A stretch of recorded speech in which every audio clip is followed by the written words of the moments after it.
Hi, St. Clare's.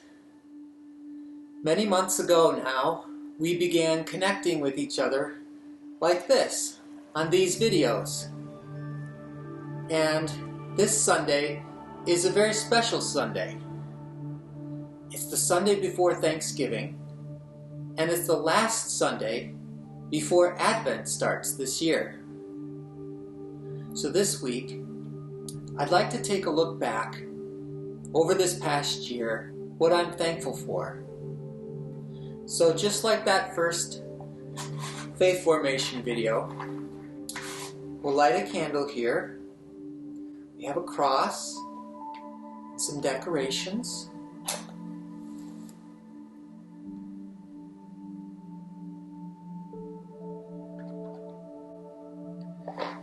That's nice. Well, I don't know if you know this, but Thanksgiving is my favorite holiday. And I am really grateful this year. When I look over the past year, I'm grateful for all of you. I think back to Advent last year, and I'm grateful for our time together doing crafts and your Christmas pageant performance last year. That was so great. And then seeing you all together, huddled up around Reverend Mary Jane during the Christmas service, I'm very grateful for that. I'm also grateful that in the new year, 2020, we all stood together, the whole congregation, on the bema and took a photo. I want to show you that photo. Maybe you haven't seen it, or maybe you haven't seen it in a while. I just got to see it again the other day. I'm grateful for that. I'm also thankful for you. Chloe, I'm thankful for you. I'm thankful for Thomas. Delilah, I'm thankful for you. And for William. I wonder what Chloe, Thomas, and Delilah, and William are thankful for this year. I'm also thankful for being able to connect with you in these weekly faith formation videos, like this one, and some of our other ones, like that one where Rowan jumps out of nowhere. Let's take a look back at that one. I've got the joy, joy, joy, joy down in my heart. Where? Down in my heart. Where? Down in my heart. I've got the joy, joy, joy, joy down in my heart. Where? Down in my heart to stay. Wasn't that fun? I'm thankful for Michael. Teddy, I'm thankful for you. I'm thankful for Rowan. Anna, I'm thankful for you. I wonder what they are thankful for. I'm also thankful for our children and youth teachers, and the volunteers and the parents. Some of them worked hard and with youth group invited us over to the church for a safe trick-or-treating during this very different Halloween. I'm sure those of us who were there were very grateful for that. I'm thankful for Gregory and Nora. I'm thankful for you. I'm thankful for Bridget and Genevieve. I'm thankful for you. I wonder what they are thankful for. I'm thankful for St. Clare's and our partnership with Temple Beth Emeth. I'm thankful for them, for our Jewish brothers and sisters, and for Era of Thanksgiving services. It is my favorite service at our church every year. One of my favorite moments from that was when we sang together a fifth verse that somebody from the temple wrote to the song America the Beautiful. Let's look back at that.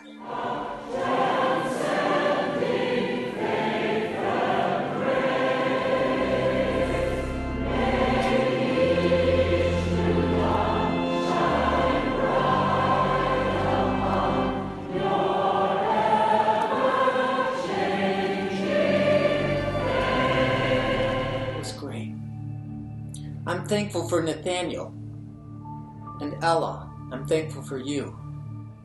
I'm thankful for Arthur and for Becca. I'm thankful for you. I wonder what they are thankful for. I'm grateful that I got to celebrate Thanksgiving early this year with my dad and my family.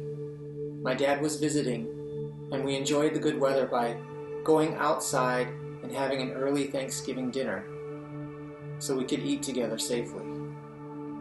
I'm grateful for our church Sunday school teachers and volunteers. Some of them are working on preparing Advent crafts for you, and we will get them to you before the first Sunday of Advent. We'll drop them off at your home. I'm thankful for Danica and for Clare. I'm thankful for you. I'm thankful for Emma, and I'm grateful for Ivy and for Charlotte. I'm thankful for you. I wonder what they are thankful for. I'm grateful for our health and our safety in the midst of this pandemic, and for our smart church leaders who decide how and when we can worship and get together. I'm thankful for Celia and for Kate. I'm thankful for you. For Violet and for Silas. I'm grateful for you. I wonder what they are thankful for. And last of all, we are grateful for the love of Miss Suzanne and Mr. John. We miss you. And I'm grateful for the love of God that surrounds us and protects you. We hope you have a safe and happy Thanksgiving. Now Miss Suzanne will share this week's story with us. Hi boys and girls. The gospel story today is kind of long, and my talk that I wrote out is kind of long too. So I thought rather than reading the gospel from Matthew that I would just incorporate what it said into my words. So I have a question for you. If Jesus showed up here today, how do you think we might treat him? What would we do to make him feel welcomed and loved? If he asked for something, would we be able to provide it for him? I have another question. Have you ever seen Jesus? What do you think he looks like? I have an idea myself. But we aren't exactly sure what Jesus looked like, and people have different opinions about what he might have worn and what his appearance would be. But I wonder if when we ever see people who are homeless or who are in prison or who are refugees coming from another country, I wonder if we see Jesus in those people. It might seem like these people, we try not to think about them sometimes. Or we might feel sad for them or pray for them, but sometimes we can ignore them because we have a busy life, or because as kids we can't. As kids you can't go up and talk to strangers, but we certainly don't usually think of Jesus as a person who's homeless or in prison or sick or hungry. It's not really on our radar when we think of Jesus. But did you know that Jesus told us when we do things for other people, it's just like we are doing them for him? It seems crazy, but it's true. In the gospel story, Jesus was describing for people what it might be like someday when he comes back to earth. He said that he would gather everyone together and look at how our lives had been lived. And then Jesus promised to bless those who had served and cared for him. But he said it would not go well for those who ignored him when he came. The people listening to the message in the gospel story during his time were confused, since they didn't remember seeing Jesus or giving or denying help to him. And Jesus would tell the people that whatever they had done to help others, they actually did to help him. We might be a lot more motivated to help people in need if we recognize that in doing so, we were helping Jesus. I think our church does a pretty good job of this, by the way. But what does this mean? It doesn't mean we'll get in trouble if we don't do enough to help needy people we see. Of course, we can't help everyone that asks us. And we know that we are saved by God's grace. There's not anything we could really do. However, it's important to take care of other people because it shows that we love God. He has loved us and given us all that he could possibly need. And because of that, we want to share his love with those around us. God lets us be part of his plan to serve people. He sends people our way who need care, and then we have opportunities to help them. I can think of a couple opportunities. One was when my children were little and we lived in Yuma, Arizona, and we went to get an ice cream. It was real hot in Yuma, like 110 some days. And we got ice cream, and when we came out, a man who didn't look like he had a home asked my kid's dad, could you please give me some money for food? And my husband said no, and please stay away from my car and my children. And so we got in the car, and we locked our car, of course, because we don't know about the man's intentions. But my daughter, who was like, I think 4th grade then, she said, Dad, I think Jesus would have us give the man a meal if he's hungry. Excuse me, Ruby's barking at something. I apologize. Ruby. So we went a couple doors down to a fast food place, and we got a couple burgers and fries and some coffee, I think, and we brought it back and we gave it to the man. And he was very grateful. And I was proud of my daughter for recognizing that people are in need and we can help them. If we have enough money to buy ice cream, we have enough money to help somebody have a meal. So that was one incident. And then my daughter went on to college and the School of Social Work at University of Michigan. And she is a social worker, which means she helps all kinds of people. But mostly her job has been surrounded by children, kind of like mine, her jobs. And one day we were downtown Nashville, maybe about 2007, 2008, so several years ago. And we saw a man who needed food and looked hungry, and there was just something about him that caught our eye, and we were able to pull into a place and get him a meal, and we brought it to him, and he was very grateful. And it was my daughter who pulled over the car because she was driving. And then another time, my daughter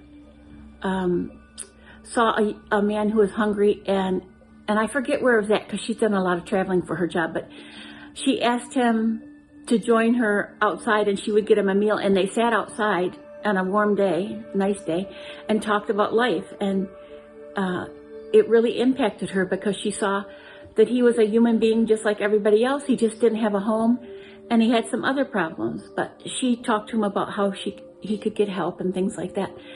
So this story always makes me think of, and my son's done things similar, although he's an engineer, he's not a social worker. He has done similar kind things.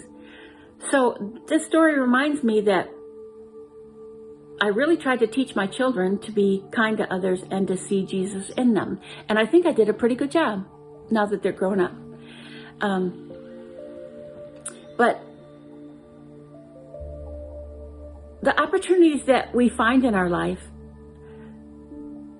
sometimes give us a chance to be helping people when we see Christ in others. And it doesn't have to be a big thing. We have our food pantry at church, and we have all kinds of other ways that our people at our church and lots of churches throughout the world, and people who aren't affiliated with churches, see the humanity in everybody and see the Jesus in everybody, and so they're helpers. And I remember Mr. Rogers says, if something bad happens, look around for the helpers. There's always helpers, and that makes me feel good. But sometimes you can just, even if you're a kid, you don't have to do anything big like buy someone a meal or whatever. You could say a kind word to someone who's sad. You can listen to someone, maybe when you want to go play, but they want to talk. You could listen to them if they have big feelings and they want to share them. So we know that all people are made in the image of God. And even people who might seem hard to love are his people. Even people who are hurt or sad or lonely, or maybe people who don't even bathe and are kind of stinky. They all belong to God, and we recognize him when we take care of them. So keep your eyes open. Like I always say, keep your eyes open for God and experiences of God. There are chances around us all the time to love and serve Jesus by loving and serving his people. And we are special agents of his work when you think about it. We can be joyful and hopeful about his return one day. We don't know when. But meanwhile, we love him and his people in any way that we can. And sometimes it's not easy. But I think you'll know when I always say to be kind, this is one of those things about being kind. And Jesus definitely wants us to be in the category of serving others, loving others, praying for others, being kind for others, and not the category of always ignoring everybody in need. So I'd rather be in the first category. I know you would too. So I'm going to close with a little prayer. Dear God, thank you for letting us being a part of your work here on earth. When we serve other people, we serve you. Help us look for ways that we can do that, big and small, and to care for those around us in need. Help us to share your love. We love you, God, in Jesus' name. Amen. So whatever your Thanksgiving looks like, it's going to be here before I do my next talk. Whatever your Thanksgiving looks like, whether you have family that you can be with or just your family that you live with, I hope that you remember to be grateful for your blessings. And I think we have a lot of blessings, the people in our church. Be grateful for all the things that you are blessed with in life, of food and love from your parents and your siblings and your grandparents. And remember to pray for those who don't have the blessings that we have. And be on the lookout for helping others in whatever small way you can. So I started, when I was finishing my talk, I wrote earlier this week, I remember this young man came to clean my windows last week. And I didn't know him very well. And he cleaned the windows. And when he came in the house, he cleaned the outside. He came in the house and I offered him a glass of water. And we had our masks on and we sat, apart from each other in the living room. And I had things to do. I wanted to work on my computer for church, and I had other things I needed to do, like pay bills and do laundry and make dinner. So it was kind of a busy day for me, and I could tell he wanted to talk. He told me that he had one time been in seminary to learn how to be a priest, but it didn't work out for him, and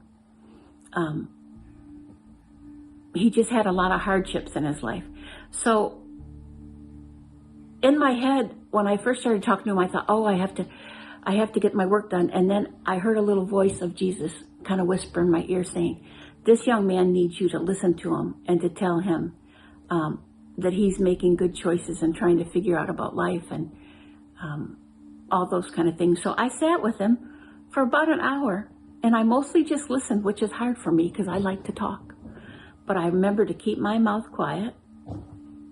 I zipped it and just nodded and listened to him. And I think I made a new friend. He needs a person to be kind of like a mom in his life. He's in his 30s. And so I think I made a new friend. And I told him to call me if he ever needs to. So that kind of reminded me to slow down and see Jesus in the young man who came to wash my windows. So be on the lookout for ways you can help. And thank you so much for all the love you've given me, and continue to love one another. Bye-bye. Wasn't that a great story? We hope you have a very happy Thanksgiving. And we'll talk to you again soon. Well, that will be the first Sunday of Advent. Bye-bye.